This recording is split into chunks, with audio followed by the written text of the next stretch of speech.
الله وعلى آله الهادين وأصحابه المهتدين وعلى علماء أمته أجمعين وبعد দারসুল বুখারীর আজকের দার্সে আমরা 1118 পৃষ্ঠা বাব নম্বর 36 থেকে পড়ব ইনশাআল্লাহ। বিসমিল্লাহির রহমানির রহিম। বাবু কালামির রব্বি ইয়াউমাল কিয়ামা মাআল আম্বিয়া ওয়া গায়রিহিম। অধ্যায় হলো কিয়ামতের দিনে নবীগণ ও অন্যদের সাথে রব্বুল আলামিনের কথাবার্তা প্রসঙ্গে। এর আগের অধ্যায়ে গেছে আল্লাহ রব্বুল আলামিনের কালাম প্রসঙ্গে, যে আল্লাহ তাআলা কথা বলেন। কথা বলা এটা আল্লাহর একটা সিফাত, কালাম এটা একটা আল্লাহর সিফাত, এটা সিফাতে জাতিয়া। কারণ কালামের বিপরীত হলো, কথা বলার বিপরীত হলো বোবা থাকা, এটা একটা নকস, এটা একটা ত্রুটি। আর আল্লাহ তাআলা সকল প্রকার ত্রুটি থেকে পবিত্র, মুনাজ্জাহুন আনিন নকসে, তিনি সকল প্রকার নকস ও জাওয়াল থেকে তিনি মুক্ত পবিত্র। তো আল্লাহ রাব্বুল আলামিন কিয়ামতের দিন নবীদের সাথে কথা বলবেন। দুনিয়াতেও তিনি কথা বলেছেন, ওয়াকাল্লামাল্লাহু মূসা তাকলিমা। আর তিনি মূসা আলাইহিস সালামের সাথে আল্লাহ তাআলা অনেক কথা বলেছেন, এবং আল্লাহ তাআলার এই কথা বলার ধরনটা হলো ওহী, ওহীর মাধ্যমে আল্লাহ কথা বলেন। আচ্ছা, মানুষের সাথে যেভাবে কথা বলে, আল্লাহ তাআলা নবীদের সাথে বা অন্যদের সাথে কথা বলা এইভাবে না। অর্থাৎ আল্লাহ তাআলা তিনি তো বান্দার সব কথাই শোনেন, কিন্তু বান্দা আল্লাহর কথা ডাইরেক্ট শুনতে পারে না। তখন ওহী নাজিলের মাধ্যমে, ওহীর মাধ্যমে আল্লাহ রাব্বুল আলামিন বান্দার সাথে কথা বলেন। মানে আল্লাহর কথা, আল্লাহ কি বলছেন এটা বান্দা বুঝতে পারে। কখনো তার হৃদয়ে আল্লাহ ঢেলে দেন, বা ফেরেশতা পাঠিয়ে বলে দেন আল্লাহ এই কথা বলছেন। অথবা আল্লাহ রাব্বুল আলামিন কোনো শব্দ সৃষ্টি করেন, যে শব্দ থেকে ওই বান্দা বুঝতে পারে যে আল্লাহ এই কথাটা বলছেন। যেমন আগের হাদিসগুলোতে গেছে যে রাসূল পাক সাল্লাল্লাহু আলাইহি ওয়াসাল্লাম বলছেন যে বনি আদমের সব কাজ, যে সব আমল, যে আল্লাহ তাআলা বলছেন যে রোজার হাদিসটায়, আস-সাওমু লি ওয়া আনা আজজি বিহি, রোজা আমার জন্য এবং আমি এর পুরস্কার দেব। এই কথাটা আল্লাহর কথা, হাদিসে কুদসি। কিন্তু এটা আমরা, আল্লাহ যে এই কথাটা বলছেন, এটা আমরা কিভাবে জানছি? নবীজির মাধ্যমে। আল্লাহ নবীজির কাছে ওহী করে পাঠাইছেন যে আমি এই কথাটা বলছি। আবার মাঝে মাঝে জিবরাইল আলাইহিস সালামকে দিয়ে আল্লাহ বলে পাঠান যে আল্লাহ এই কথাটা বলছেন। তাহলে মাঝে মাঝে আল্লাহ জিবরাইলের মাধ্যমে পাঠিয়ে দেন কথা, মাঝে মাঝে আল্লাহ রাব্বুল আলামিন নবীর অন্তরের মধ্যে জাগায় দেন যে আল্লাহ এই কথাটা বলছেন। তখন নবী বুঝতে পারে যে আল্লাহ এই কথা বলছেন। আবার মাঝে মাঝে আল্লাহ রাব্বুল আলামিন শব্দ সৃষ্টি করে দেন, যেই শব্দ শোনার পরে বান্দা বুঝতে পারে আল্লাহ এই কথাটা বলছেন। ওটা হচ্ছে মাখলুক, সাওতে মাখলুক, যেটা মূসা আলাইহিস সালামের ক্ষেত্রে সংঘটিত হয়েছিল। এটা অলৌকিক শব্দ। মাখলুকের শব্দগুলো কেমন হয়? যে মাখলুকের শব্দগুলো হচ্ছে এক সাইডে, মাখলুকের দিকে থাকে। আমি যদি কথা বলি, এই সাইডে কথাটা জোরে শোনা যাবে, যত দূর যাবে তত কথা আস্তে শোনা যাবে। কিন্তু মূসা আলাইহিস সালাম যে তুর পাহাড়ে আল্লাহ তাআলার কথা শুনেছেন, সেটা কিন্তু চারদিক থেকে সমান। চারদিক থেকে কি? যেমন কিয়ামতের ময়দানের হাদিস গেছে পিছনে, যে ইয়াসমাহু মান কারুবা কামান ইয়াসমাহু মান বাউদা, যে দূরে দূর আলারা যেমন শুনবে, কাছালারাও একই শুনবে। ওই যে সাওতটা আল্লাহ সৃষ্টি করে দেন, ওটা সাওতে মাখলুক, কিন্তু আল্লাহর কালাম কিনা কোনো আওয়াজ বিশিষ্ট না, কোনো সাওত বিশিষ্ট না। কারণ আওয়াজ, সাওত এগুলো হাদিস, আর আল্লাহ তাআলা এবং তার জাত ও সিফাত এটা মহল্লুল হাওয়াদিস না, হাদিস থেকে মুক্ত, পবিত্র। এই জন্য আওয়াজকে আল্লাহর কথা কি বলে, আল্লাহর মূল কালাম মনে করার সুযোগ নেই। বরং ওই আওয়াজের মাধ্যমে আমরা আল্লাহর কালামটা বুঝি, যে আল্লাহ এই কথাটা বলেছেন। সেটা কারণ আমাদের শোনার জন্য, বোঝার জন্য আমরা মুখাপেক্ষী। শোনার জন্য আমরা কানের দিকে মুখাপেক্ষী, বোঝার জন্য আমরা মাথা, ব্রেনের দিকে মুখাপেক্ষী।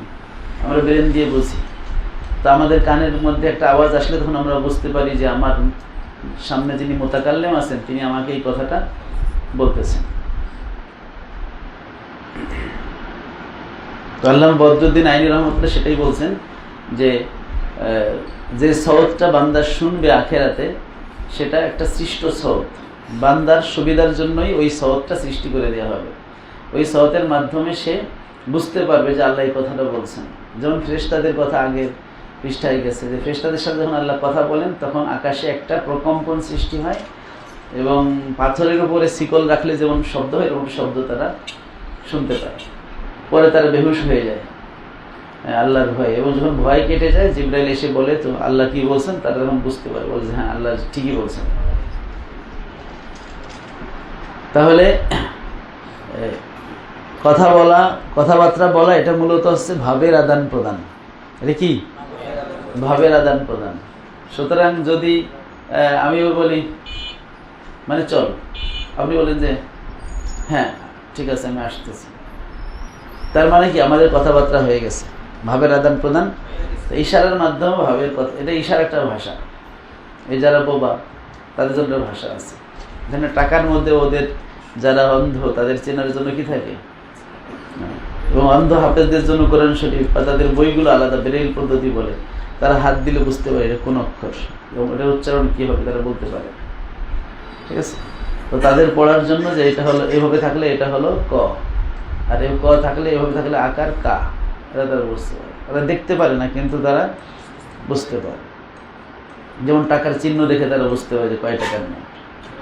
হ্যাঁ, এই রাস্তার মধ্যে দেখবেন যে ফুটপাতে হলুদ একটু টাইলস থাকে, ওইটা হলো যারা অন্ধ তাদের জন্য হলুদ টাইলসটা। ঠিক আছে, তারা লাঠি ওখানে রাখলেই বুঝতে পারে যে এখন রাস্তায় কোন দিকে যেতে হবে, কি যেতে হবে। হ্যাঁ, তো ওইরকম তো মানুষের ক্ষেত্রে কথাবার্তা বলা যে ধরন, আল্লাহর সাথে মানুষের কথাবার্তা ওই রকম না। মানুষ মানুষের মধ্যে কথা বললে আল্লাহ আমাকে বাঁচাও, আমাকে মাফ করে দাও, তো আল্লাহ তাআলা আমাকে যে বলেন যে মাফ করে দিলাম, সেটা আমি বুঝতে পারি যে আল্লাহ বলছেন। কেউ বুঝতে পারি যে হয়তো নবী আমাকে বলছেন যে এই কথা বলার সাথে সাথে আল্লাহ বলেন যে মাফ করে দিলাম।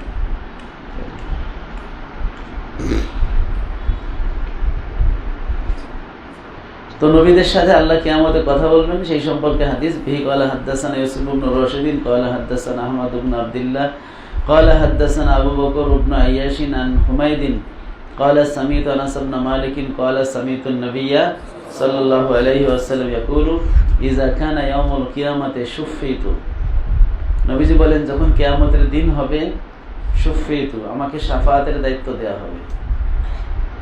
আমাকে কি দেওয়া হবে? শাফাআতের দায়িত্ব। ফাকুলতু ইয়া রাব্বি, আমি বলবো হে আল্লাহ, আদখিলিল জান্নাতা, জান্নাতে প্রবেশের অধিকার দিয়ে দিন, মান কানা ফি কলবিহি খারদালাতুন আই মিন ঈমান, যার অন্তরে সরিষা পরিমাণ কি আছে? ঈমান আছে। ফায়ুদখালুনা, তখন তাদেরকে প্রবেশ করানো হবে।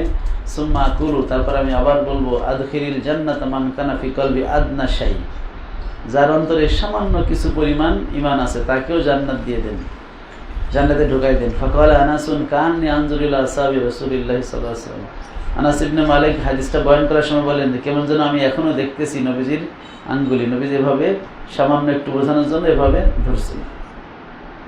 এটা লম্বা হাদিসের শেষের অংশ, এটা হাদিসটা সামনে আসতেছে। অবিকলা হাদাসানা সুলাইমান ইবনে হারবিন ক্বালা হাদাসানা হাম্মাদ ইবনে যায়দিন ক্বালা হাদাসানা মা'বাদ ইবনে হিলালিন আল আনাজি ক্বালা ইস্তামানা নাসুন মিন আহলিল বসরা, আমরা বসরাবাসী কিছু মানুষ একত্র হলাম।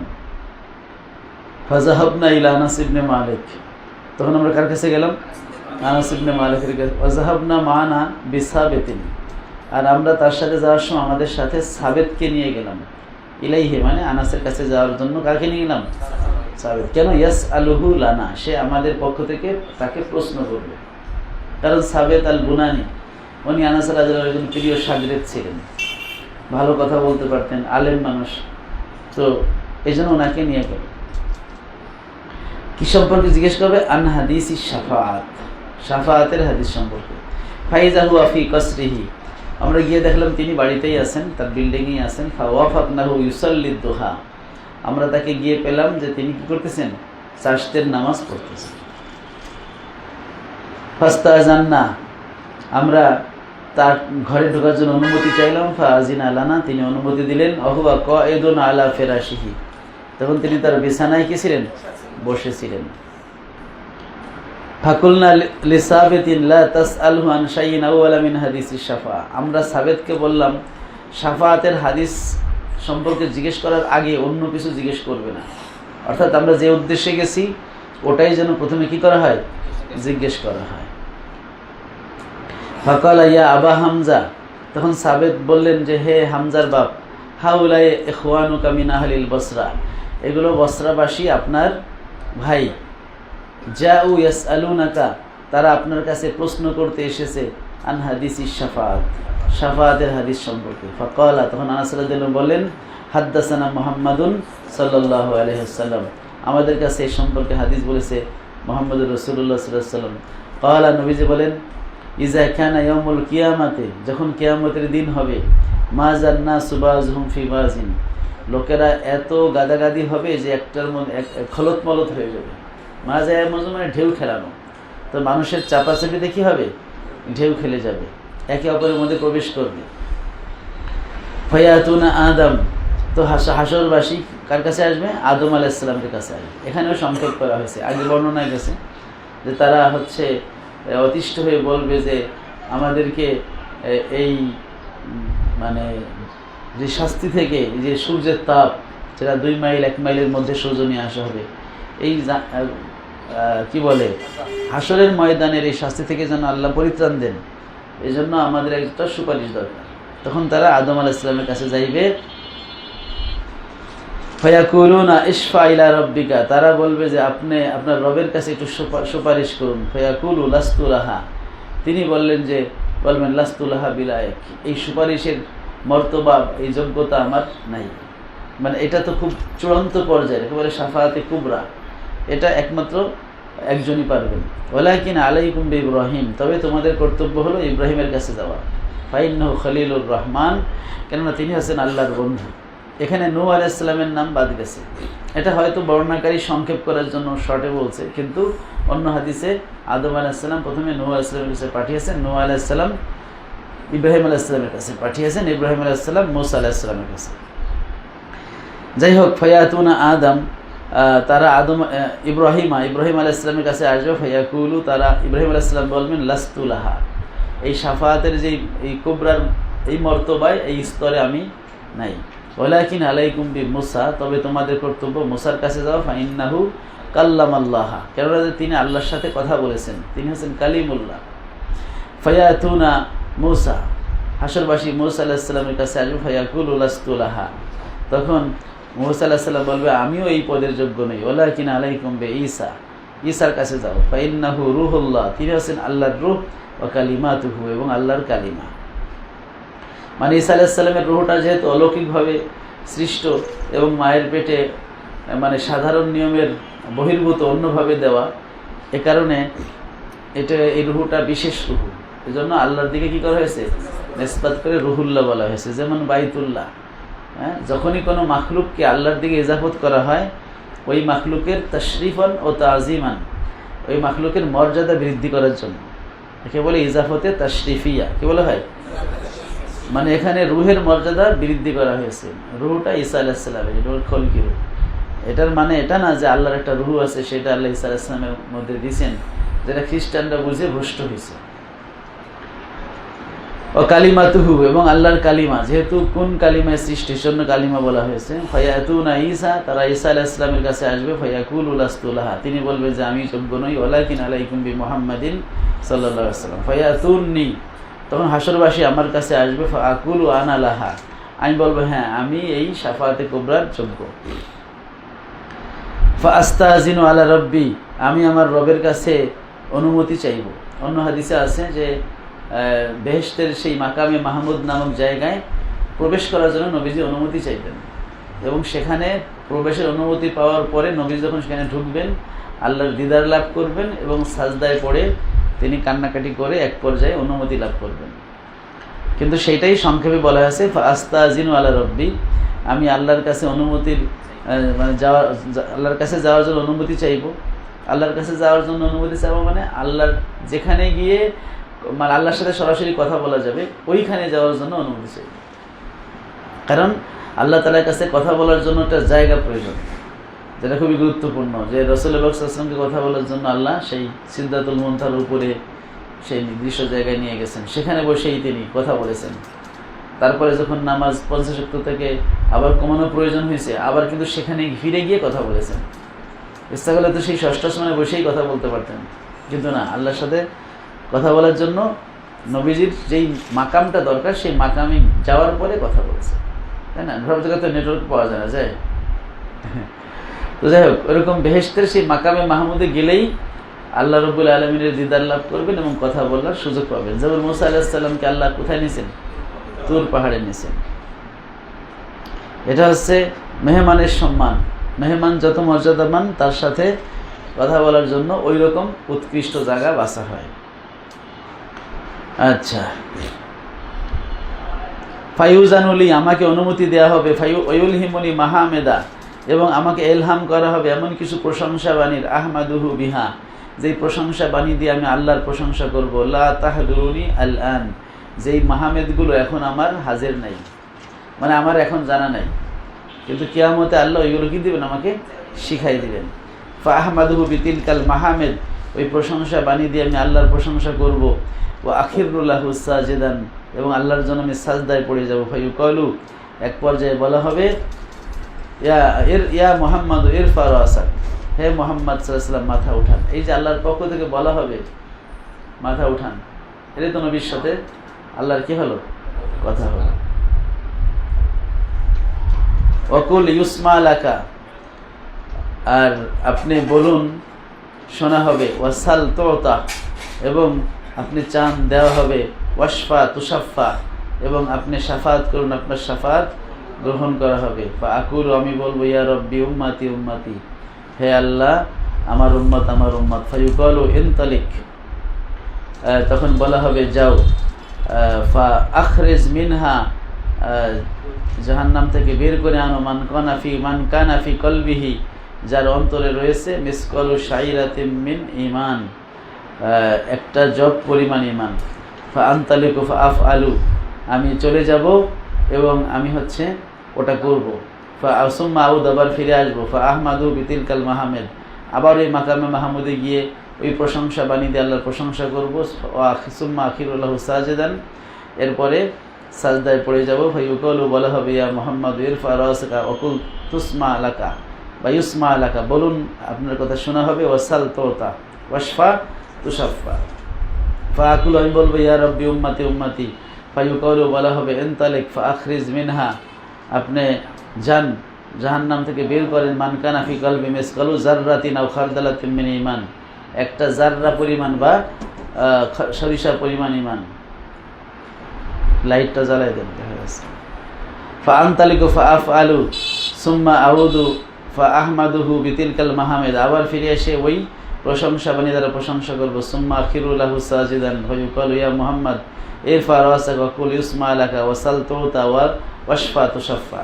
ফা আকুলু, ইয়া রব্বি উম্মতি উম্মতি। ফায়াকুলু আনতালিক ফা আখরিজ মিনহা মান কানা ফি কলবি আদনা আদনা আদনা, মানে অল্প। মিসকালি হাব্বাতিন মিন খরদালিন, যে একটা সরিষা দানার পরিমাণের থেকেও অল্প অল্প ইমান যার আছে। মিন ইমানিন ফা আখরিজহু, তাকে বের করে আনো। মিনান্নার, জাহান্নাম থেকে। মিনান্নার ফা আনতালিক, আমি চলে যাব। ফা আফআলু, আমি সেটা করব। ফালাম্মা খরাজনা মিন ইনদি আনাসিন, এই হাদিস শোনার পরে যখন আনাস রাদিয়াল্লাহু আনহু বাড়ি থেকে আমরা বের হলাম, কুলতু লিবাযি আসহাবিনা, আমি আমার কোনো সাথীকে বললাম, লাউ মারারনা বিল হাসান, যদি আমরা একটু হাসান বসরির বাড়ির পাশ দিয়ে যাইতাম, তার সাথে দেখা করে যেতাম। অহুয়া মুতাওয়ারিন ফি মানজিলি আবি খলিফা, তখন তিনি আবু খলিফার বাড়িতে লুকিয়েছিলেন হাজ্জাজ বিন ইউসুফের ভয়ে, মানে উনি তো হযরত আলীর পন্থী ছিলেন, ঠিক আছে। এ কারণে হাজ্জাজ বিন ইউসুফ কি বলে, এই যে তিনি তো উমাইয়া পন্থী। তো আব্দুল্লাহ ইবনে জুবাইরের পক্ষে যারা, হাসান হুসাইনের পক্ষে যারা, হযরত আলীর পক্ষে যারা, এরা হচ্ছে এই উমাইয়াদের কাছে পছন্দনীয় ছিল না। এমনকি আলী রাদিয়াল্লাহু আনহুর নাম নিয়ে হাদিস বয়ান করা তখন যেত না। হাসান বসরি রহমতুল্লাহ বলছেন যে সমস্ত হাদিসে আমি বলেছি ক্বালা রাসূলুল্লাহ সাল্লাল্লাহু আলাইহি ওয়াসাল্লাম, বুঝবা এগুলো সব হযরত আলীর থেকে বর্ণিত। হ্যাঁ, কারণ আমরা এমন জামানায় ছিলাম হযরত আলীর নাম নিয়ে হাদিস বয়ান করার মতো আমাদের সাধ্য ছিল না। যদি জানতো যে হযরত আলী রাদিয়াল্লাহু আনহুর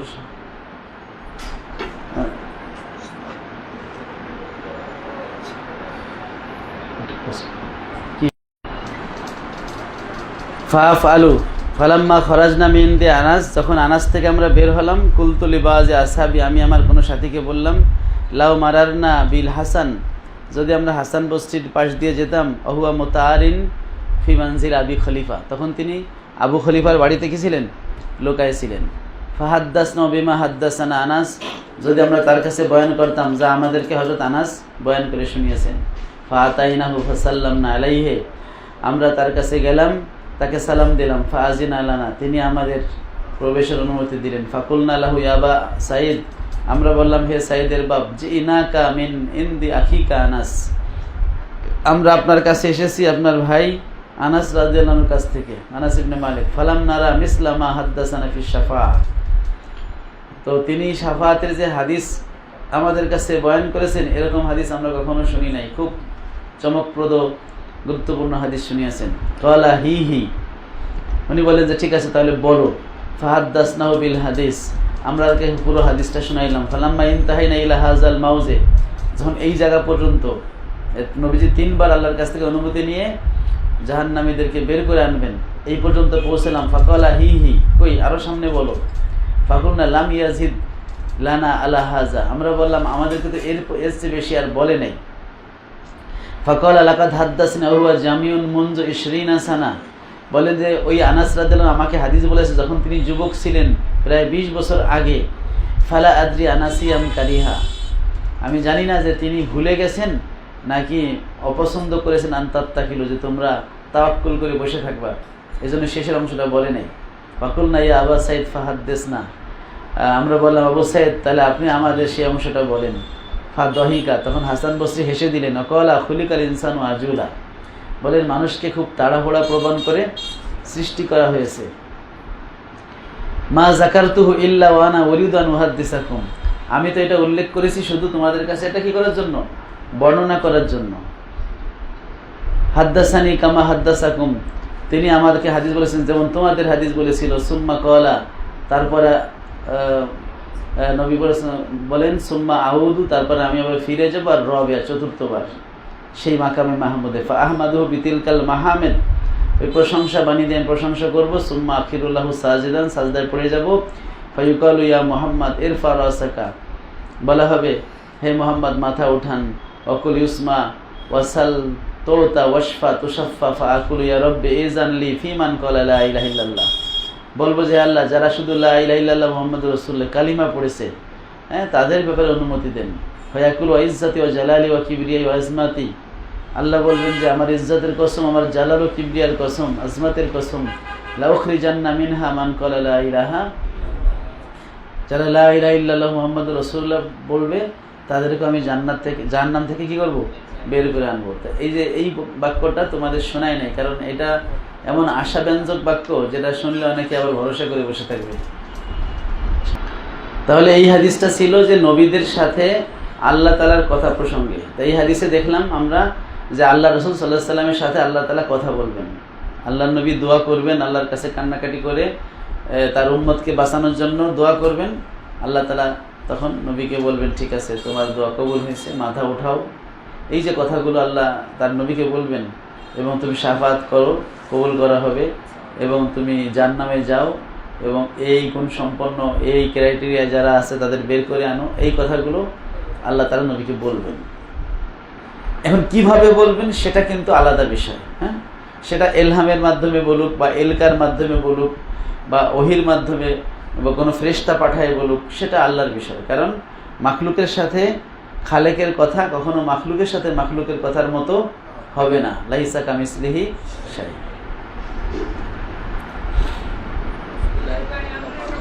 হ্যাঁ, মুহাম্মদ রাসূলুল্লাহ তো অবশ্যই, যারা লেখাপড়া জানে না তারা মনে করবে এইটুক, একটা কথার অর্ধেক বলা হয়, বাকিটা বুঝে নিতে হয়, তাই না? তাই লা ইলাহা ইল্লাল্লাহ এর মানে আছে মুহাম্মাদুর রাসূলুল্লাহ। মুহাম্মাদুর রাসূলুল্লাহ না পড়লে তো সে নবীর শাফাত কিভাবে পাবে? কারণ তার তো ইমানই নাই। মুসলিম শরীফে আছে, লা ইয়াসমাউ বিয়াহুদিয়ুন ওয়ালা নাসরানিয়ুন সুম্মা লাম ইউমিন বি ইল্লা দাখালান নার। কোন ইহুদি বা নাসারা যে আমার কথা শুনলো অথবা ঈমান আনলো না, সে জাহান্নামে যাবে। তাহলে ইহুদিরা তো লা ইলাহা ইল্লাল্লাহ বলে, কিন্তু মুহাম্মদ রাসূলুল্লাহ যতক্ষণ না বলবে ততক্ষণ তারা জাহান্নামে যাবে, মানে তারা পরিত্রাণ পাবে না। এজন্য পরিত্রাণ পাওয়ার জন্য অবশ্যই লা ইলাহা ইল্লাল্লাহর সাথে কি বলতে হবে? মুহাম্মদ রাসূলুল্লাহ বলতে হবে।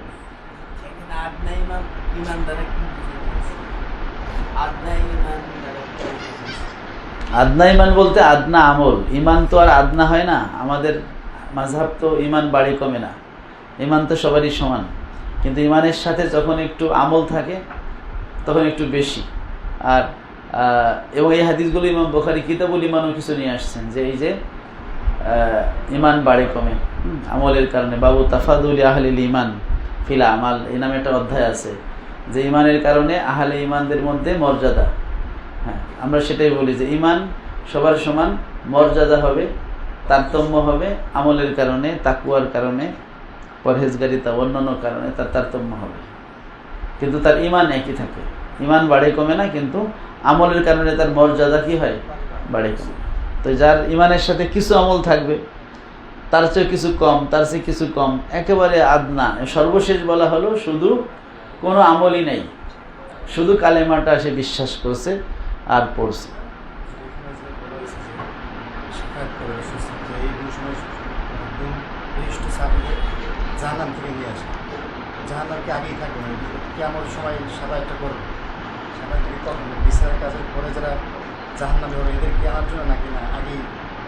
না, হিসাব তো চলতেই থাকবে, আর হিসাবে যারা জাহান্নামে যাওয়ার তা তো জাহান্নামে যাইতে থাকবে।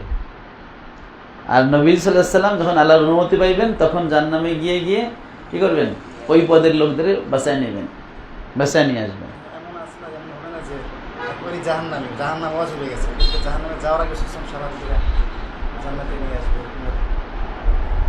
না না, মানে জাহান্নামে যার যাওয়ার সে চাইবে, এটা তো নির্ভর করে তার ভাগ্যের উপরে, তাই না? ওয়াগফিরু মা দুনা যালিকা লিমান ইয়াশা, মানে শিরিক বাদে বাকি গুনাহ আল্লাহ যাকে ইচ্ছা মাফ করবেন। ঠিক আছে, এই জন্য বিচার কাজ চলতে থাকবে। যে যার এই যে হাদিসের যে শেষাংশ আর প্রথম অংশের মাঝখানে আরো অনেক কথা আছে। ঠিক আছে, মানে যেভাবে আমরা শুনলাম ঠিক এইভাবেই না।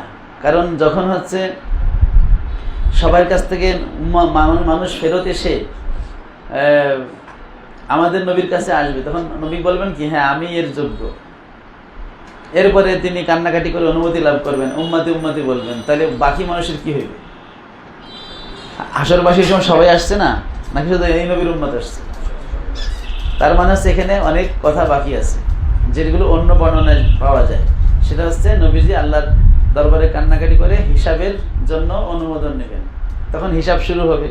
হিসাব শুরু হলে জান্নাতীরা জান্নাতে যাইবে, জাহান্নামীরা জাহান্নামে যাইবে।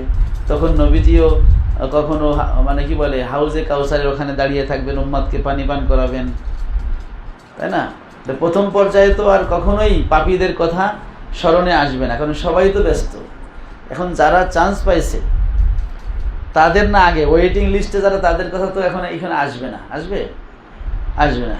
এখন যখন মোটামুটি সবাই চলে আসবে, এখন দেখা যাবে জান্নাত তো ফাঁকা, এখন অনেকেই আসে নাই, তখন হচ্ছে এই দ্বিতীয় পর্যায়গুলো শুরু হবে, যে আল্লাহ আমার উম্মত যারা অল্প আমল করছে, যারা কমপক্ষে এত, ঠিক আছে ঠিক আছে বের করে আনো। ইতিমধ্যে অর্থাৎ তাদের কিছু হালকা পাতলা শাস্তি হয়ে যাবে। আর যদি কারো ভাগ্য থাকে এমন যে সে হয়তো নবীর শাফাত আগেই পেয়ে গেছে, তাই না, ফয়সালা হওয়ার আগেই পেয়ে গেছে, অথবা সে জাহান্নামের উপযুক্ত, কিন্তু আল্লাহ তাকে কোনো একটা ওসিলায় মাফ করে দিয়েছেন। আবার ওই কিতাবুল ইমানে আছে যে সর্বশেষ আল্লাহ রব্বুল আলামিনও কি করবেন? 3 কবজা জাহান্নামী যারা কোনোদিন আমলই করে নাই তাদের জান্নাতে দিয়ে দেবেন বিনা হিসেবে। আবার পড়ছেন যে তারপরেও জান্নাত ফাঁকা থাকবে, তারপরে কিছু মানুষ সৃষ্টি করবেন, মাখলুক সৃষ্টি করে তাদেরকে বিনা হিসেবে বিনা আমলে জান্নাত দিবেন। ওইগুলো আল্লাহর ইচ্ছা। যালিকা ফাদলুল্লাহ ইউতিহি মাইয়াশা, ওরা আল্লাহর করুণা, যাকে ইচ্ছা তিনি তাকে দিবেন।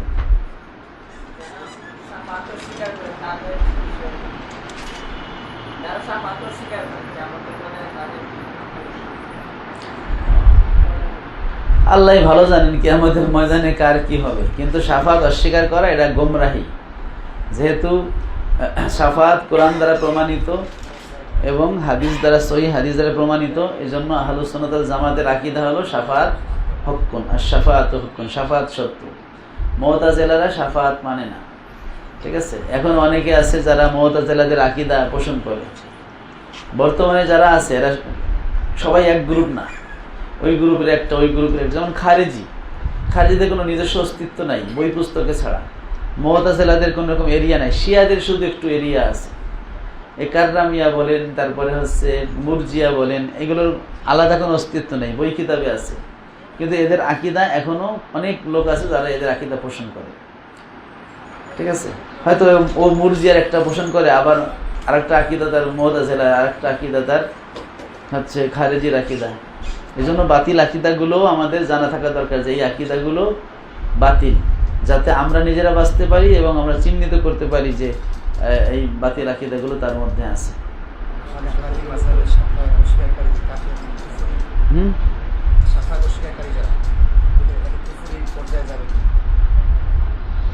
এই কুফরি ফতোয়া ব্যাপারে খুব সাবধান থাকা দরকার, ঠিক আছে।